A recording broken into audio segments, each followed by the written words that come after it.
Bulletin का आगाज करें और सबसे पहले आपको खबर दें, मिटियारी में कौमी शाहरा पर बस और ट्रेलर की टक्कर में 5 अफराद जाँ बहक और 6 जख्मी हो गए हैं। पुलिस के मुताबिक जख्मियों को अस्पताल मुंतकिल कर दिया गया है। हादसे का शिकार होने वाली बस उस शरीफ से कराची आ रही थी।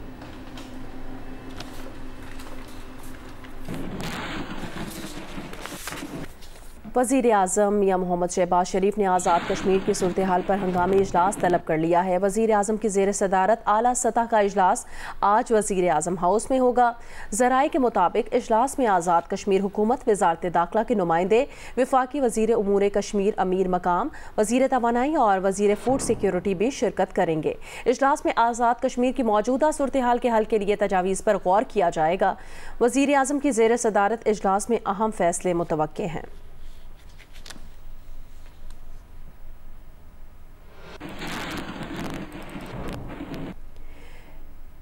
महंगी बिजली और महंगाई के खिलाफ अवामी एक्शन कमेटी की कॉल पर एहतजाज। आज़ाद कश्मीर हुकाम अवामी एक्शन कमेटी के दरमियान मुज़ाकरात खत्म हो गए, डेडलॉक बरकरार है। रियासती हुकूमत ने आज भी तमाम तालीमी इदारे और ज़िलाई दफातर बंद रखने का नोटिफिकेशन जारी कर दिया है। रावलाकोट समेत वादी के मुख्तलिफ इलाकों से मुजफ्फराबाद की जानिब गामजन हैं। 4 रोज़ा कशीदगी के दौरान पुलिस एहलकारों समेत 40 अफराद जख्मी हुए हैं।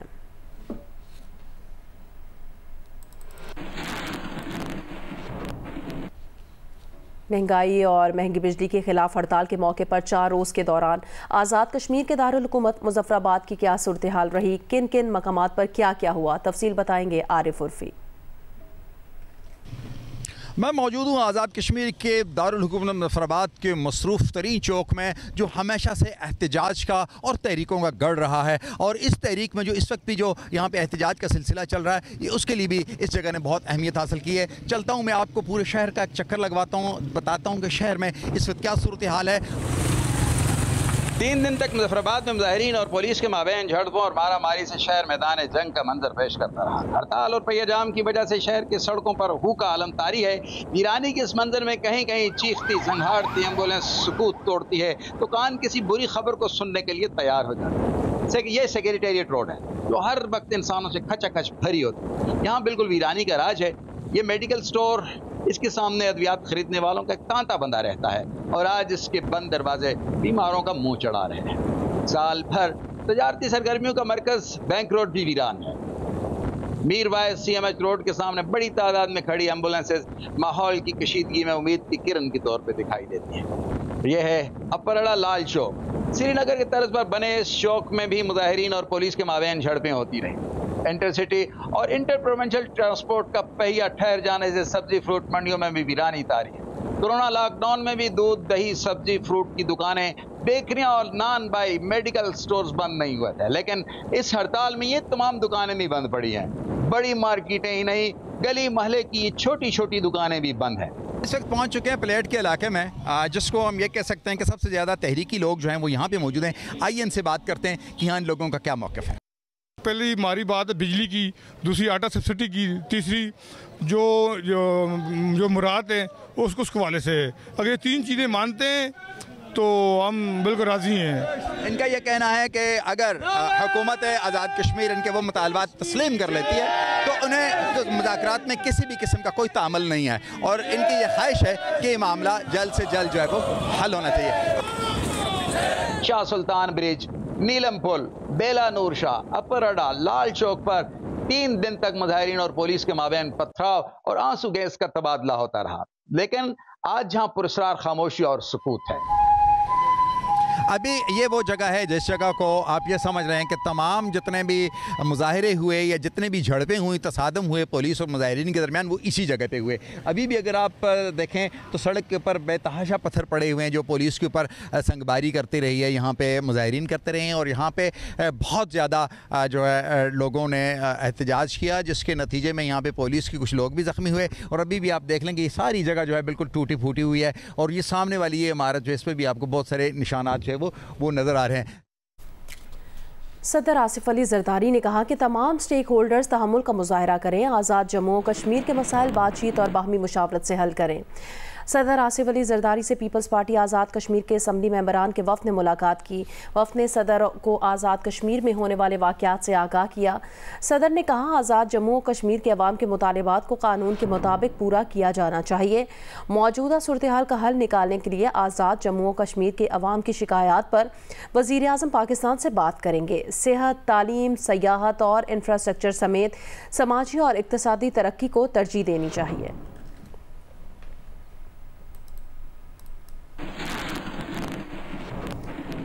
आगे बढ़े खेल के मैदान से खबर है, पाकिस्तान ने आयरलैंड को दूसरे T20 में 7 विकेटों से हरा दिया। 194 रन के ताक़ुब में ग्रीन शर्ट्स ने हदफ 17वें ओवर में ही हासिल कर लिया। फ़खर जमान ने 78, मोहम्मद रिजवान ने 75 रन की नाकाबिले शिकस्त इनिंग्स खेली। दोनों ममालिक के दरमियान 3 मैचों की सीरीज़ 1-1 से बराबर हो गई है। फैसला कुन मैच 14 मई को खेला जाएगा। डबलिन में खेले गए दूसरे T20 में आयरलैंड ने पहले बैटिंग की। लॉर्किन टकर के 51 और हैरी टेक्टर के 32 रन की बदौलत मेजबान टीम ने 7 विकेट के नुकसान पर 193 रन बोर्ड पर लगाए। शाहीन आफरीदी ने 3 खिलाड़ियों को आउट किया। हदफ के ताक़ुब में 13 रन पर पाकिस्तान की 2 विकेटें गिर गईं। साइम अयूब 6 और बाबर आजम 0 पर आउट हो गए। इसके बाद मोहम्मद रिजवान और फ़खर जमान ने कमर कस ली और 140 रन की शराकत कायम की। फ़खर जमान 40 गेंदों पर 6 छक्कों और 6 चौकों की मदद से 78 रन बनाकर आउट हुए। मोहम्मद रिजवान आखिर तक डटे रहे और 46 गेंदों पर 75 रन की नाकाबिले शिकस्त इनिंग खेलकर टीम को फतह दिलाई। 4 छक्के और 6 चौके लगाए। आजम खान ने 4 छक्कों और 1 चौके की मदद से 10 गेंदों पर 30 रन की नॉट आउट इनिंग्स खेली। पाकिस्तान टीम 7 विकेट से फाते रही। दोनों मुल्कों के दरमियान 3 मैचों की सीरीज 1-1 से बराबर हो गई है। फैसला कुन मैच 14 मई को खेला जाएगा। आगे बढ़े खबर दें, IMF की टीम से आज से एक तवील और बड़े प्रोग्राम पर मुज़ाकरात शुरू होंगे। वज़ीर ख़जाना मोहम्मद औरंगज़ेब ने कहा कि सरकारी कारोबारी इदारों की निजकारी पर उनके और नायब वज़ीर आज़म इसहाक डार में कोई इख्तलाफ नहीं है। कम टैक्स देने वाले और टैक्स ना देने वाले सेक्टर्स का अहाता करना होगा। इस मुहिम से पीछे नहीं हटेंगे।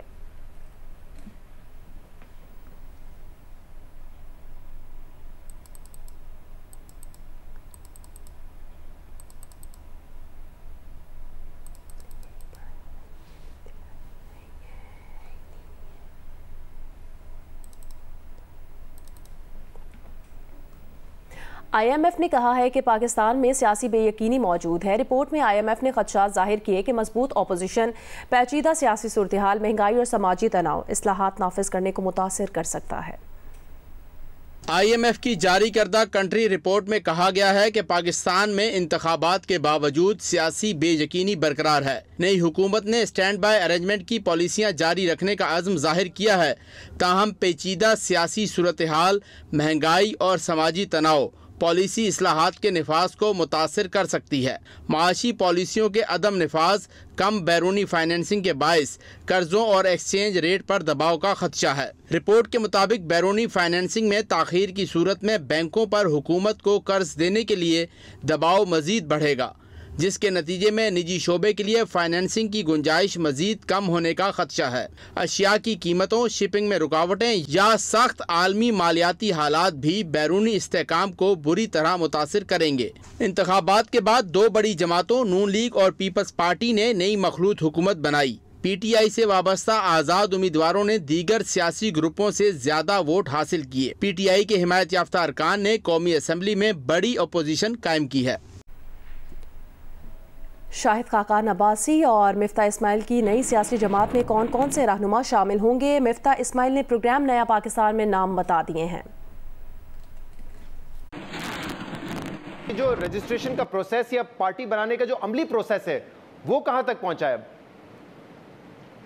देखिए, एक हमारा जो टारगेट है, मैं आपको बता दूं कि वो जुमेरात या जुम्मे के दिन इंशाअल्लाह ताला अगले जो जुमेरात या जुम्मे को हम पार्टी का आईन और जो 2000 या 3000 सिग्नेचर्स होती हैं शनाख्ती कार्ड के साथ, वो और जो 2 लाख रुपए का चेक देना होता है वो जमा करा देंगे। ECP का तो रजिस्ट्रेशन हो जाती है। जो प्रोमिनेंट लीडर्स जो मैंने 3 नाम लिए, उनके अलावा कौन से नाम है जो इनिशियल स्टेज पे आपकी पार्टी में शामिल हो रहे हैं? देखिए, जो ज़हीम कादरी साहब हैं मिसाल के तौर पर लाहौर से, मिसाल के तौर पर हमारे जावेद अब्बासी साहब हैं, सरदार मेहताब अब्बासी साहब हैं, ये पुराने सियासतदानों में से हैं। इस बात की तो कोई गारंटी नहीं है कि हमारा वोट बैंक कोई हो जाएगा या हमें लोग वोट देंगे, इसकी कोई गारंटी नहीं है। हम कोशिश करेंगे, लॉन्च करेंगे, अपनी बात लेकर जाएंगे आपके थ्रू, दूसरे ज़रिया इब्लाग के थ्रू, और अगर लोग समझते हैं कि ये बात हमारी बात में वज़न है तो वो हमको सपोर्ट करेंगे, नहीं है तो वो नहीं करेंगे, कोई ज़बरदस्ती नहीं है। हमने ये साथ वादा किया है कि हम किसी बैकरूम डील के तहत नहीं आएंगे, कोई RTS के थ्रू नहीं आएंगे, कोई फॉर्म 47 के थ्रू नहीं आएंगे। हम समझते हैं कि अगर पाकिस्तानी लोग हमको लेके आना चाहते हैं तो बड़ी अच्छी बात है, अगर वो नहीं समझते तो कोई बात नहीं, लेकिन कम से कम हम अपनी बात रखेंगे। चेयरमैन पीपल्स पार्टी बिलावल भुट्टो जरदारी ने कहा, अपनी ज़ात से आगे ना सोचने वाले सियासतदान ने मुफाहमत का पैगाम नज़रअंदाज किया। लाहौर में सेमिनार से खिताब में उन्होंने कहा, सियासी जमातें बात नहीं करेंगी तो मसाइल हल नहीं होंगे। आज़म मलिक की रिपोर्ट देखिए। अलहमरा लाहौर में भुट्टो रेफरेंस और तारीख के उन्वान से सेमिनार हुआ। अपने खिताब में चेयरमैन पीपल्स पार्टी बिलावल भुट्टो जरदारी का कहना था कि शहीद जुल्फकार अली भुट्टो के रेफरेंस का फैसला तारीखी है। अदालत ने तस्लीम किया कि ये जुडिशल कत्ल है। अगर निज़ाम और तारीख को दुरुस्त करना है तो अदालती रिफॉर्म होनी चाहिए। पीपल्स पार्टी के चार्टर ऑफ डेमोक्रेसी में भी जुडिशल रिफॉर्म थी। जजेस की तैनाती का तरीकाकार भी बदलना होगा। पाकिस्तान पीपल्स पार्टी का ये कोशिश होगी वो कानूनी या आईनी तरमीम लेकर आए जिससे हम ना सिर्फ अपना अदालत को ताकतवर बना सके, मजबूत बना सके, हर पाकिस्तानी को ये पता हो कि अगर वो अपने अदालत के सामने पेश हो इंसाफ जरूर मिलेगा। बिलावल भुट्टो जरदारी का कहना था कि सदर आसिफ अली जरदारी ने एक ऐसे सियासतदान को मुफाहमत का पैगाम भेजा जो अपनी जात से आगे नहीं सोचता, जो नफरत की सियासत कर रहा है। पैगाम को गालम गलोच की नजर कर दिया। हम गालम गलोच की सियासत की बजाय, नफरत की सियासत की बजाय हम पाकिस्तान के बारे में सोचें। पाकिस्तान का ऐसा सियासतदान है जो अपनी ज़ाती मफाद के अलावा मुल्क के मफाद में दिलचस्पी नहीं लेते। उन्होंने सदर जरदारी का इस कदम को, इस पेशरफ के जवाब में गाली गलोच और शोर शराबा किया। सेमिनार में करारदाद भी पेश की गई जिसमें मुतालबा किया गया कि जुल्फकार अली भुट्टो को कौमी हीरो करार दिया जाए और करेंसी नोट पर उनकी तस्वीर शाया की जाए। सेमिनार से साबिक वज़ीर-ए-आज़म राजा परवेज अशरफ, इत्तेज़ाज़ अहसन, सीनियर सहाफ़ी सुहेल बड़ाई समेत दीगर ने भी खिताब किया। जामिया स्वात में मौसमियाती तब्दीलियों और इसके सयाहत पर असरात के हवाले से एक रोज़ा सेमिनार का एहतमाम किया गया। रिपोर्ट करेंगे डॉक्टर महबूब अली। सेमिनार में मौसमियाती तग़य्युरात के पाकिस्तान पर बढ़ते हुए असरात और मुस्तक़बिल की लाएअमल पर गुफ्तगू की गई। इस मौके पर तलबा, civil society, vice chancellor Jamia Swat, professors और माहौलियाती माहिरीन मौजूद थे। शुरका ने माहौलियाती तब्दीलियों से निपटने के लिए कई तजावीज़ पेश किए। रास्ते में लैंडस्लाइडिंग देखी है, यहाँ पर मौसमियाती तब्दीलियाँ, इवन के सैलाब का वो एरिया हमने देखा है, जाके विजिट किया है, तो मैं बेहतर समझ सकती हूँ कि कितनी ही ये इम्पोर्टेंट चीज़ है हमारे लिए और कितनी ही आगाही इस बारे में दी जा सकती है। इस मौके पर माहिरीन ने तहकीकाती मकाले पेश किए। माहिरीन का कहना था कि मौसमियाती तब्दीलियों से हमारी ज़राअत, सयाहत, साफ पानी की हुसूल और ज़िंदगी के मुख्तलिफ शोबों पर गहरे असरात मुरतब हो रहे हैं। ग्लेशियर को देखें, इसके अलावा पाकिस्तान की एग्रीकल्चर इंडस्ट्री को देखें और सेक्टर को देखें, सब तबाह हो रहे हैं। कि हम अपने घरों के इर्द गिर्द और घर में दरख्त लगाएं, अपने जो प्लास्टिक वेस्ट है उसको अच्छे से मैनेज करें और उसके अलावा जो मेन चीज़ है वो ये है कि हमारी जो हाउसिंग सोसाइटीज़ बन रही हैं हम उनको अभी फ़िलहाल कंट्रोल करें। सेमिनार में मौजूद माहिरीन का कहना था कि माहौलियाती तब्दीलियों के साथ साथ हमें अपनी तर्ज ज़िंदगी को भी तब्दील करना होगा।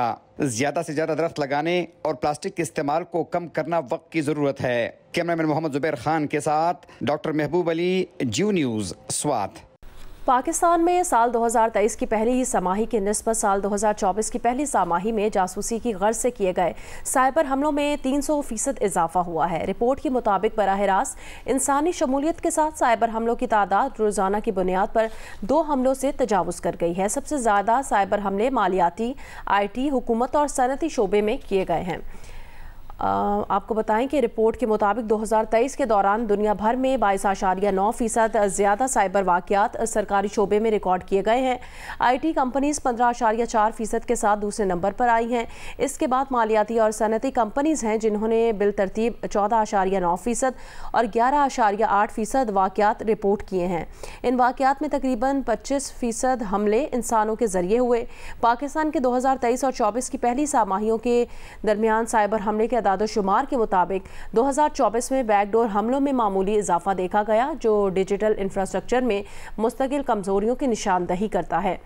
जासूसी की गर्ज से किए गए साइबर हमलों में सबसे ज़्यादा काबिल ज़िक्र इजाफा देखा गया, जो 2024 की पहली सामाही के दौरान 2023 की पहली सामाही के मुकाबले में 300% केसेस का इजाफा दिखाता है, जिससे जासूसी और डेटा के खराज पर बढ़ते हुए खदशात को उजागर किया गया है।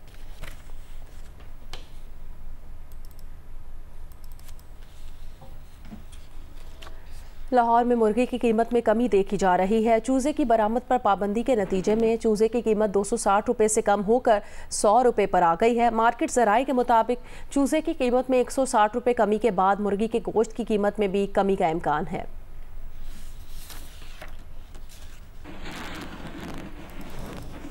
हाफिजाबाद में ज़िला इंतज़ामिया की कार्रवाइयों के बावजूद गंदम की फसल की बाकियात को आग लगाने का सिलसिला अब भी जारी है, जिससे न सिर्फ आलूदगी में इजाफा हो रहा है बल्कि लोग सांस, नाक, गले और आंखों की बीमारियों में मुब्तला हो रहे हैं। तफसील बताएंगे जियो न्यूज़ के नुमाइंदे सैयद मोहम्मद ज़मीर।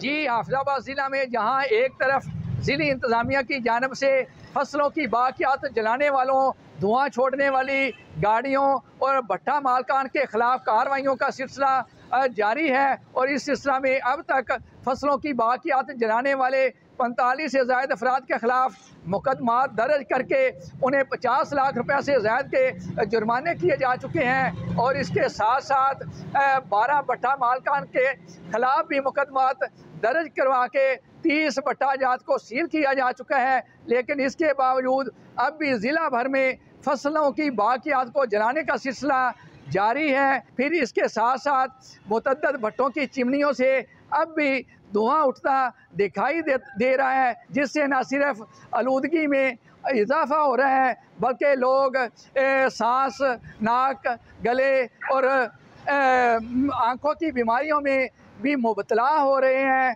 जी, पाकिस्तान मरकज़ी मुस्लिम लीग ने लाहौर में किसानों के हक़ में एहतजाजी मुजाहरा किया, जिसमें किसानों की बड़ी तादाद ने पगड़ियाँ पहनकर शिरकत की। रहनुमाओं का कहना था हुकूमत के किसानों के साथ जुल्म पर खामोश नहीं बैठेंगे। प्रेस क्लब के सामने एहतजाजी मुजाहरे से मरकज़ी सदर खालिद मसूद सिंधु और लाहौर के सेक्रेटरी डॉक्टर मुजम्मिल हाशमी और दीगर ने खिताब किया। रहनुमाओं का कहना था किसानों का इस्तेहसाल किसी भी कीमत मंजूर नहीं। किसानों को महंगी खाद, बीज, ज़राई अद्वियात और बिजली और पानी मिला, लेकिन गंदम की कीमत बहुत कम रखी गई, जिससे खर्चे भी पूरे नहीं होते। मैं मुतालबा करता हूँ सुप्रीम कोर्ट ऑफ पाकिस्तान से कि किसानों की आवाज़ सुनते हुए नोटिस लीजिए। जिन लोगों ने इस मुल्क में नाजायज़ तरीके से गंदम इंपोर्ट की, उनको सजाएं दीजिए। मैं मुतालबा करता हूँ हुकूमत पाकिस्तान से और मुख्तलिफ हुकूमतों से कि किसानों के मुतालबे को सुनते हुए फौरी तौर पर गंदम की खरीदारी शुरू की जाए। सरगोदा में 35,000 से ज़ायद मोटरसाइकिल रिक्शे ट्रैफिक के बेहंगम निज़ाम का सबब बन रहे हैं। शहरियों ने हुकूमत से मुतालबा किया है ट्रैफिक के निज़ाम को बेहतर बनाने के लिए संजीदगी से इक़दाम किए जाएँ। मज़ीद तफसील बताएंगे मलिक मोहम्मद असगर। जी, सरगोदा में ट्रैफिक के बेहंगम निज़ाम ने शहरियों की ज़िंदगी अजीरन बनाकर रख दी है। ट्रैफिक पुलिस के अदाद शुमार के मुताबिक इस वक्त सरगोदा शहर में 35,000 से ज़ायद मोटरसाइकिल रिक्शे सड़कों पर रवां दवा हैं, जबकि ऑटो रिक्शों की तादाद इसके अलावा है। कमसन ड्राइवर हों या अनट्रेन ड्राइवर, जगह जगह ट्रैफिक के बेहंगम निज़ाम की वजह से लोगों को शदीद मुश्किलात का सामना करना पड़ रहा है। सूरत हाल तो यह है, यहाँ पर मोटरसाइकिल रिक्शे का कोई बाज़ाब्ता स्टॉप नहीं है। इनसे टूल टैक्स भी वसूल किया जाता है, लेकिन इसके बावजूद ना तो यहाँ किसी किस्म की कोई सहूलत दी जा रही है और ना ही ट्रैफिक को रवां दवां रखने के लिए अमली इक़दामात किए जा रहे हैं। यही वजह है कि शहर में बेशतर औकात ट्रैफिक जाम रहना मामूल है। शहरियों ने हुकूमत से मुतालबा किया है तजावज़ात का भी खात्मा किया जाए और ट्रैफिक को रवां दवां रखने के लिए अमली इक़दामात किए जाएँ।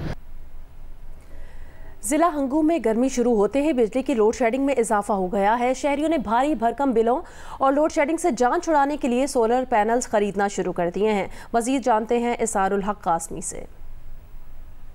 जी बिल्कुल, मुल्क के दीगर ज़िला की तरह ज़िला हंगू में गर्मी का मौसम शुरू होती ही बिजली की लोड शेडिंग में बेतहाशा इजाफा हो गया है। मुख्तलिफ फीडर्स पर 18 घंटों से लेकर 22 घंटों तक ज़ालिमाना लोड शेडिंग की जाती है।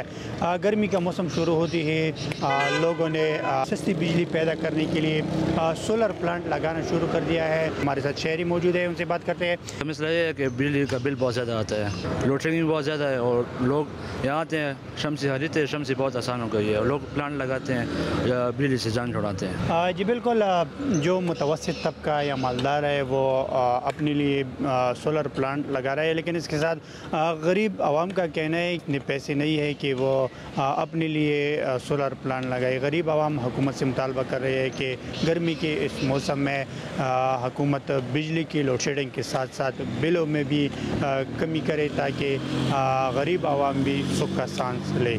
जी जियो स्पोर्ट्स में आपको बताएं, Sultan Shah Azlan Shah hockey tournament में शानदार खेल पेश करने वाली पाकिस्तान टीम वतन वापस पहुंच गई है। खुशी से झूमते हॉकी शायकीन के साथ राना मशहूद समेत साबिक खिलाड़ियों ने इस्तकबाल किया। लाहौर एयरपोर्ट पर हॉकी शायकीन टीम के आने से काफी पहले ही एयरपोर्ट पहुंच गए थे। उन्होंने खुशी में भंगड़े भी डाले।